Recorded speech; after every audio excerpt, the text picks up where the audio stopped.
Mi madre dijo, envía $30.000 para la silla de ruedas de tu padre, está muy mal, los envié, pero al día siguiente mi hermano publicó un vídeo, de mis padres haciendo esquí en la playa, así que les llegué de sorpresa, y sus rostros palidecieron. Mi nombre es Lucas, tengo 34 años y desde que tengo memoria, he sido el pilar económico de mi familia. Todo empezó cuando era joven. Mi padre, Ricardo, nunca fue bueno administrando dinero. Trabajaba como mecánico, pero sus ingresos se esfumaban en apuestas, cervezas con amigos o ideas de negocios que nunca prosperaban. Mi madre, Ana María, se dedicaba a la casa, pero siempre encontraba la forma de gastar más de lo que entraba. Juan David, mi hermano, es 5 años menor que yo y, aunque siempre fue listo, nunca tuvo interés en trabajar o estudiar. Decía que quería ser emprendedor, pero sus planes siempre terminaban en promesas vacías. Cuando cumplí 25 años, después de años de ahorrar cada centavo, logré comprar una casa. No era una mansión, pero era mía, un lugar sencillo, de 3 habitaciones, con un patio pequeño y una cocina que olía a hogar. Pensé que sería mi refugio, un lugar donde construir mi vida. Pero mis padres y Juan David no tenían donde vivir en ese momento, habían perdido su apartamento por deudas. Así que, con el corazón en la mano, les dije que se mudaran conmigo. Es temporal, me dije. Solo hasta que se organicen. Los años pasaron, y lo temporal se volvió permanente. Yo pagaba todo, la luz, el agua, el internet, la comida. Incluso les daba dinero para sus gastos personales. Ricardo decía que estaba buscando trabajo, pero siempre había una excusa, el mercado estaba malo, la edad no lo ayudaba, le dolía la espalda. Ana María se quejaba de que no podía trabajar porque alguien tenía que cuidar la casa. Y Juan David, bueno, él pasaba el día en su cuarto jugando videojuegos o subiendo fotos a redes sociales, soñando con ser influencer. Todo cambió un día de octubre. Llegué del trabajo, agotado como siempre, con los pies adoloridos y la cabeza a punto de estallar. Entré a la casa y encontré a mi madre llorando en la sala. Ricardo estaba en el sofá, con la cara pálida, sosteniendo una pierna como si le doliera. Juan David estaba a su lado, con el celular en la mano, pero con una expresión seria que no le conocía. Lucas, gracias a Dios que llegaste, dijo mi madre, secándose las lágrimas. Tu papá está muy mal, ¿qué pasó? Pregunté, dejando mi maletín en el suelo y acercándome, se cayó de las escaleras, explicó Ana María, con la voz temblorosa. Fuimos al hospital y el doctor dijo que tiene un problema grave en las piernas. No puede caminar bien, y si no lo tratamos pronto, podría empeorar. Ricardo asintió, haciendo una mueca de dolor. Es verdad, hijo. Me duele mucho. El doctor dijo que necesito ver a un especialista, pero no hay ninguno bueno aquí. Hay que ir a otra ciudad. Miré a mi padre. Se veía débil, vulnerable. Nunca lo había visto así. Siempre había sido un hombre fuerte, de esos que levantan llantas de camión sin esfuerzo. Verlo en el sofá, con las manos temblando, me partió el corazón. ¿Qué necesitan? Pregunté, sin dudar. Yo me encargo. Ana María me miró con los ojos llenos de lágrimas, pero ahora parecían de alivio. Eres un ángel, Lucas. El doctor dijo que el especialista está en otra ciudad a horas de aquí. Vamos a necesitar dinero para el viaje, las citas, los exámenes. Todo es caro, pero si no lo hacemos, tu papá podría quedarse sin caminar. Juan David, que hasta ese momento no había dicho nada, levantó la vista del celular. Tranquilo, hermano. Yo me encargo de organizar todo. Tú solo preocúpate por el dinero. Asentí. No había mucho que pensar. Era mi padre, y si estaba enfermo, yo iba a hacer lo que fuera necesario para ayudarlo. Vayan, dije. Pagaré lo que haya que pagar. Yo me encargo de todo. Esa noche no dormí bien. Me quedé pensando en mi papá, en cómo la vida cambia de un día para otro. Pero también me sentía tranquilo, porque sabía que podía ayudarlos. Al día siguiente, saqué una parte de mis ahorros y les di el dinero para el viaje y las primeras citas. Les dije que me mantuvieran al tanto de todo, que yo estaría pendiente. Los días siguientes fueron un torbellino. Mi madre, mi padre y Juan David se fueron a otra ciudad. Al principio, me llamaban todos los días para darme actualizaciones. El especialista dijo que es algo en los nervios, me explicaba Ana María. Necesita exámenes especiales, y esos son caros. Otras veces era Juan David, hermano, el doctor recomendó un tratamiento nuevo, pero vale como $2000. ¿Puedes mandarlo? Yo trabajaba horas extras, pedí adelantos en la empresa, incluso saqué un préstamo pequeño para cubrir los gastos. Cada vez que me pedían dinero, lo enviaba sin dudar. Hablaba con mi madre casi todas las noches, y siempre sonaba preocupada, casi llorando. Tu papá no mejora, Lucas. Esto es muy duro. Yo la consolaba, le decía que todo iba a estar bien, que yo iba a seguir trabajando para que no les faltara nada. Pasaron semanas, luego meses. Gasté miles de dólares en tratamientos, medicinas, citas. Mi cuenta de ahorros estaba casi vacía, pero no me importaba. Era por mi papá. Cada vez que hablaba con ellos, me decían que Ricardo estaba igual, que los tratamientos eran lentos, que necesitaban más tiempo, más dinero. Yo seguía enviando todo lo que podía. A veces me sentía agotado, no solo físicamente, sino emocionalmente. Pero no podía rendirme. Era mi familia. Hasta que llegó el día que lo cambió todo. Era un viernes por la noche. Estaba en mi casa, solo, viendo televisión después de un día largo en el trabajo. Mi celular vibró, era mi madre. Contesté, pero esta vez, su voz sonaba más desesperada que nunca. Lucas, hijo, por favor, necesitamos tu ayuda. El doctor dijo que tu papá está muy grave. Necesita una silla de ruedas especial, una que es muy cara. Son $30.000. Por favor, hijo, no tenemos a quién más recurrir. Me quedé helado. ¿$30.000? Era más dinero del que había visto en mi vida. Mis ahorros ya estaban casi en cero, y no tenía forma de conseguir esa cantidad tan rápido. Pero la voz de mi madre, rota por el llanto, me destrozó. No podía dejar a mi papá sin ayuda. Está bien, mamá, le dije, tratando de sonar calmado. Voy a conseguir el dinero. No te preocupes. Colgué y me puse a pensar. Hice cuentas, revisé mi cuenta bancaria, hablé con amigos. Al final, pedí un préstamo a un amigo de confianza, vendí algunas cosas que tenía en la casa, y junté los $30.000. Fue un esfuerzo enorme, pero lo hice. Envié el dinero esa misma noche, con una transferencia directa a la cuenta que mi madre me dio. Me fui a dormir con una mezcla de alivio y preocupación. Alivio porque sabía que mi papá tendría lo que necesitaba. Preocupación porque no sabía cómo iba a pagar esa deuda. Pero confié en que todo valdría la pena. Al día siguiente, sábado, me desperté tarde. Había dormido mal, con pesadillas sobre facturas y deudas. Me preparé un café y me senté a revisar mi celular. Entré a Instagram, más por costumbre que por interés, y ahí fue cuando lo vi. Mi hermano, Juan David, había subido un vídeo a sus historias. En el vídeo, estaban en una playa. El sol brillaba, las olas rompían en la orilla, y ahí, en el centro de la escena, estaban mis padres y Juan David, riendo como si no tuvieran una sola preocupación en el mundo. Mi madre estaba tomando un cóctel con una sombrillita. Juan David estaba grabándose, haciendo poses para la cámara. Y mi padre estaba en una patineta acuática, surfeando en el mar, moviendo las piernas como si nunca hubiera tenido un problema en ellas. Me quedé paralizado. Sentí que el aire se me escapaba. No podía creerlo. El hombre que, según mi madre, estaba tan grave que necesitaba una silla de ruedas de $30.000, estaba ahí, saltando en el agua, riendo, sin un solo gesto de dolor.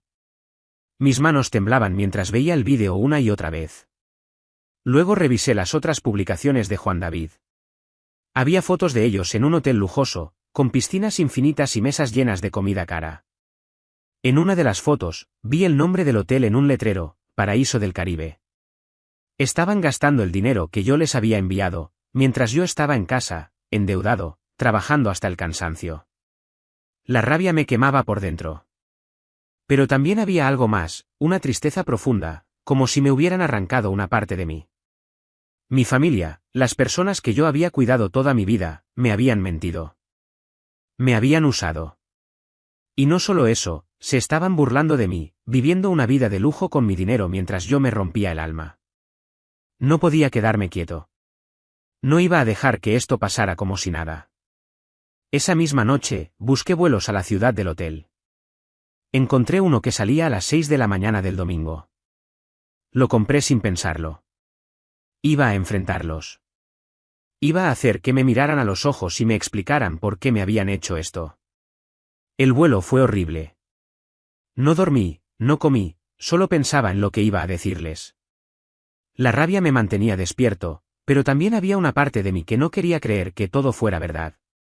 Tal vez había una explicación. Tal vez el vídeo era viejo. Tal vez mi padre había mejorado de repente, como un milagro. Pero en el fondo, sabía que no era así. Sabía que me habían engañado. Llegué a las 9 de la mañana. El calor era sofocante, pero no me importó. Tomé un taxi directo al Hotel Paraíso del Caribe. Era un lugar impresionante, con palmeras, fuentes y un edificio blanco que brillaba bajo el sol. Me quedé afuera, sentado en una banca cerca de la entrada, esperando. No quería entrar y alertarlos. Quería verlos salir, quería pillarlos en el acto. El sol me quemaba la piel, pero no me moví. Finalmente, a las 11 de la mañana, los vi. Ahí estaban los tres, riendo, con gafas de sol y ropa de playa.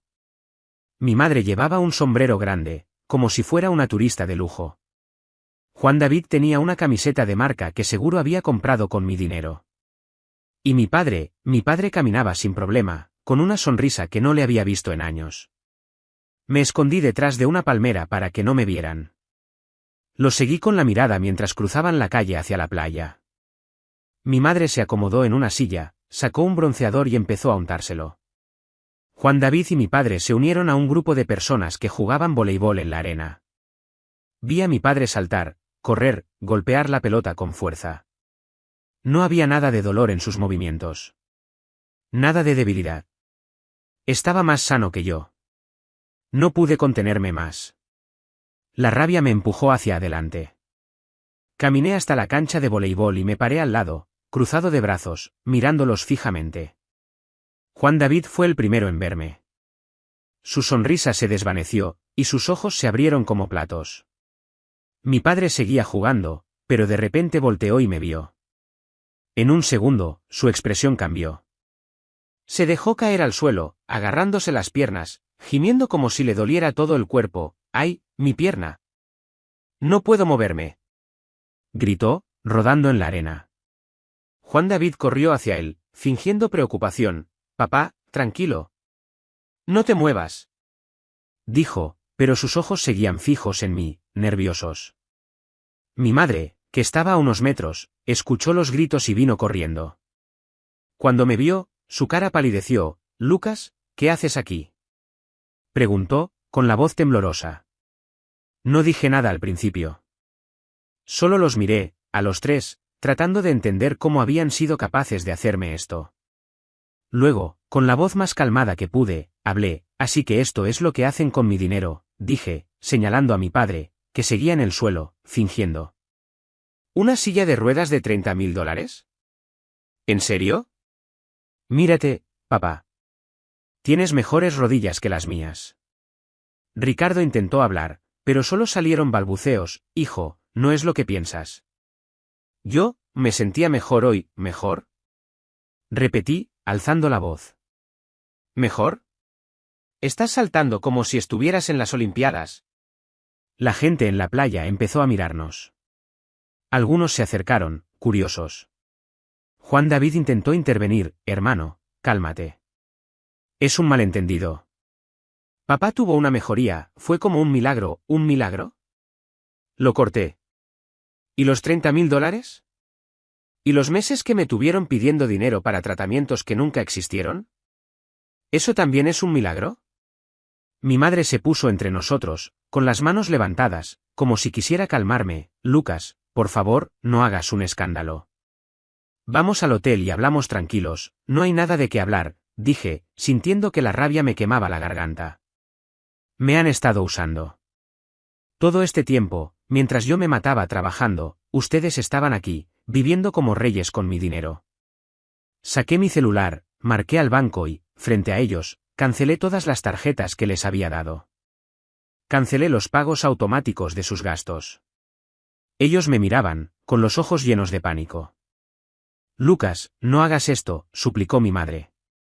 Somos tu familia, ustedes no son mi familia, dije, con la voz quebrada. Mi familia no me engañaría así. No los quiero volver a ver en la vida. Me di la vuelta y me fui, dejando atrás sus súplicas. No miré atrás. No podía. Si lo hacía, tal vez me habría ablandado, y no quería ceder. No después de lo que me habían hecho. Cuando volví a mi casa, lo primero que hice fue cambiar las cerraduras. No iba a dejar que volvieran, que entraran como si nada y siguieran aprovechándose de mí. Esa noche, me senté en el sofá, solo, con una cerveza en la mano, tratando de procesar todo. Me sentía vacío, pero también liberado. Por primera vez en años, no tenía que preocuparme por ellos. No tenía que cargar con su peso. Los días siguientes fueron extraños. Mi celular no paraba de sonar. Llamadas de mi madre, mensajes de Juan David, incluso audios de mi padre pidiéndome perdón. No respondí. Los bloqueé uno por uno. No quería escuchar sus excusas. No quería volver a caer en su juego. 5 días después, estaba en casa cuando escuché ruidos en la puerta. Alguien intentaba abrirla. Me acerqué, con el corazón acelerado, y abrí de golpe. Ahí estaban los tres, con maletas, mirando al suelo como si fueran niños regañados. Lucas, por favor, dijo mi madre, con los ojos rojos. Cometimos un error. Perdónanos. Hijo, te juro que no volverá a pasar, añadió mi padre, levantando la mirada por primera vez. Su voz temblaba, y sus ojos estaban vidriosos, como si estuviera al borde de las lágrimas. Pero había algo en su tono que no me convencía, algo ensayado, como si ya hubiera practicado esas palabras en el camino. Nos equivocamos, Lucas. Estábamos desesperados, no pensábamos con claridad. Pero eres nuestro hijo, eres todo para nosotros, ¿desesperados? Repetí, con una risa amarga que no pude contener. ¿Desesperados por gastar mi dinero en un hotel de lujo? En esquiar en la playa mientras yo me mataba trabajando, mi madre soltó un sollozo y se cubrió la boca con la mano. No fue así, Lucas, dijo, sacudiendo la cabeza. Queríamos darte una alegría, hacerte sentir orgulloso. Pensamos que si tu papá mostraba mejoría, te sentirías mejor. Pero nos equivocamos, lo sabemos. Por favor, déjanos entrar, hablemos como familia, ¿como familia? Mi voz salió más alta de lo que esperaba, y noté que una vecina, que pasaba por la calle, se detuvo a mirar. Ustedes no saben lo que es ser una familia. Me usaron, me mintieron, se rieron en mi cara mientras yo pedía prestado para salvar a papá de una enfermedad que nunca existió. Juan David, que hasta ese momento no había dicho nada, dio un paso adelante. Sus ojos estaban fijos en mí, y por un segundo pensé que iba a disculparse. Pero lo que dijo fue peor. Hermano, cálmate, dijo, con un tono que intentaba ser conciliador pero sonaba condescendiente. Sí, cometimos un error, ¿ok? Pero no puedes echarnos así. Somos tu sangre, Lucas. ¿Dónde vamos a ir? No tenemos nada. Tú siempre has cuidado de nosotros, no nos dejes en la calle. Eso fue como una puñalada.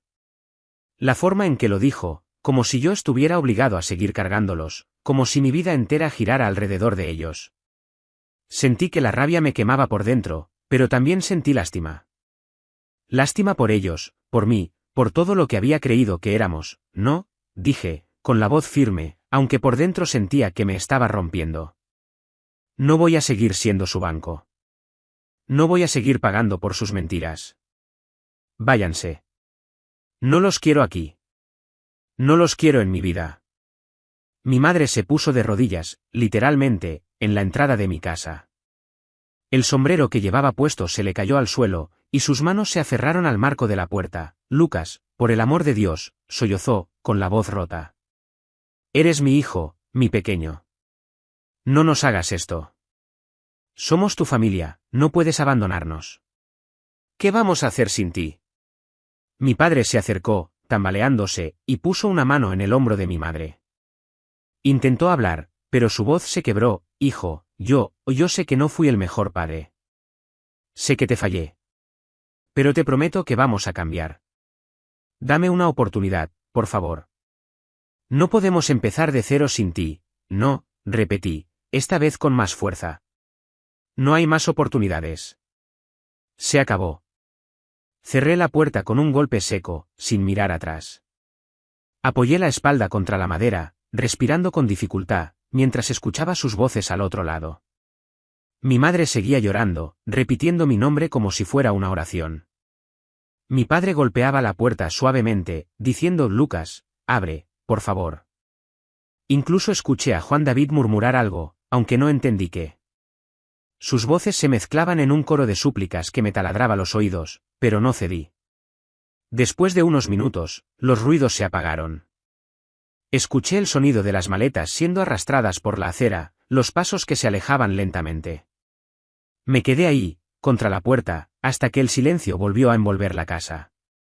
Unas semanas después, me enteré que mis padres y Juan David habían tenido que buscar trabajo. Mi madre estaba limpiando casas. Mi padre trabajaba en una fábrica. Juan David manejaba un taxi. Entre los tres, alquilaban un cuarto pequeño en una zona humilde de la ciudad. Una parte de mí sintió satisfacción. Era justicia. Después de todo lo que me habían hecho, estaban enfrentando las consecuencias. Pero lo que vino después me dejó sin palabras. 2 meses después de la confrontación, empecé a recibir mensajes de mi madre y Juan David. Decían que mi padre había tenido un accidente en la fábrica. Que una máquina le había aplastado las piernas. Que esta vez era real, que necesitaba tratamientos, una silla de ruedas, ayuda. Me enviaron fotos de radiografías, informes médicos, todo. Querían que les creyera, que los ayudara. Miré los mensajes, las pruebas, y era real, pero después de lo que me hicieron, no quería volver a tener ninguna relación con ellos. Los bloqueé de nuevo. No respondí. No quería saber nada más de ellos. Han pasado meses desde entonces. No he vuelto a hablar con mi familia. No sé dónde están, ni qué hacen. A veces, me pregunto si hice lo correcto. Si debí darles una oportunidad, especialmente con el accidente de mi padre. Pero luego pienso en todo lo que pasé, en cómo me rompí el alma por ellos, y sé que tomé la decisión correcta. Por primera vez en años, siento que mi vida me pertenece. Pagué mis deudas, poco a poco. Empecé a ahorrar de nuevo. Mi casa es mía, de verdad, sin nadie que dependa de mí. A veces, la soledad pesa, pero prefiero estar solo que rodeado de personas que solo me usan. Soy libre, y eso es suficiente. Suscríbete para más historias diarias.